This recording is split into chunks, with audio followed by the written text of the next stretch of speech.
Tonight, the princess revealed the dress she'd chosen for the gala evening at La Scala. It was in pink chiffon with shoestring straps, pleated bodice and a full skirt topped with a pearl-drop tiara. The verdict of Milan, capital of Italian fashion, was bellissimo. Whether it would be comfortable for the 3.5-hour performance of Puccini's Turandot is a different matter, especially since the princess does not share her husband's emotional attachment to opera. Earlier today, a naval occasion.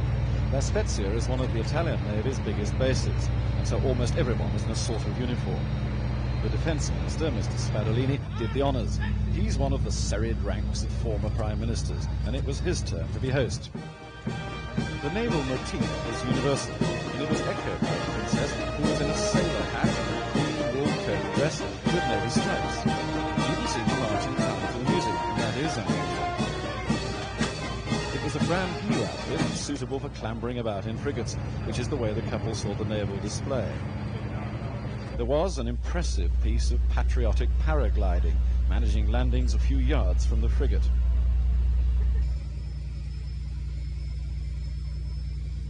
Even so, binoculars were the order of the day. Recovery was less dramatic but efficient, and there was time for a little wave to the lady. The captain asked for the visitor's book to be signed. The princess had some difficulty with her famous underlining.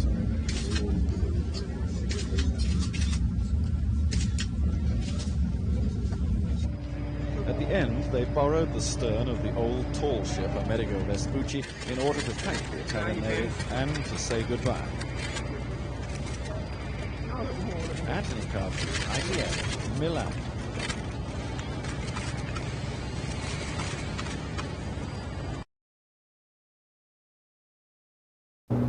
The official royal line here is that attending a mass in the Pope's private chapel was on the cards, but it's firmly denied that the Queen vetoed it. However, the idea of the future head of the Church of England going to a Roman mass would certainly be embarrassing to the Queen, and that's why it was called off. But the visit to the Vatican went ahead in some splendour as the slow-paced royal procession made its way to the Pope's study.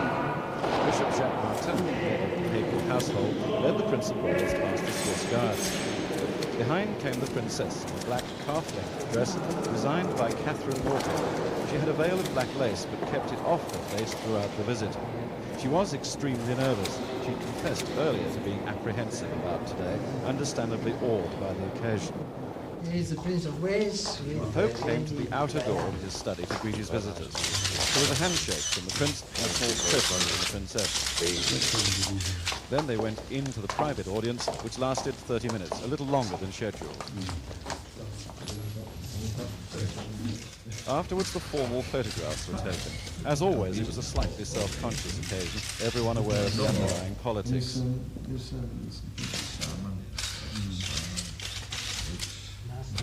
They went back to the Vatican this afternoon, touring the sites of the Basilica of St. Peter, including the tomb of St. Peter himself. And moments like these, when art replaced the politics of religion, was something of a relief. Anthony Carter, ITN, at the Vatican.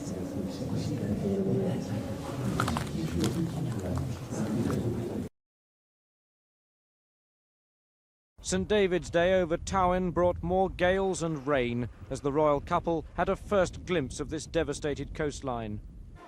At one of the largest reception centres for the homeless, the princess gave a first-hand account of the worsening weather.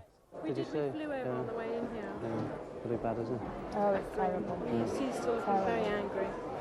There were tales of loss and suffering, but the prince found humour too. And the princess was reminded that this was a special day in more ways than one.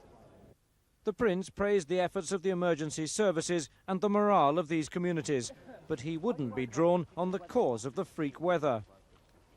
Now you're leading on to something much more profound. Well, I don't know, but you see, it's difficult to say, isn't it? But, have you an explanation yourself, sir? No, I don't think anybody has. 5 miles away in Towyn, there was another alert. Hopes for a start to mopping up dashed once more as the sea defences were breached. Temporary shoring up inadequate in the face of these seas.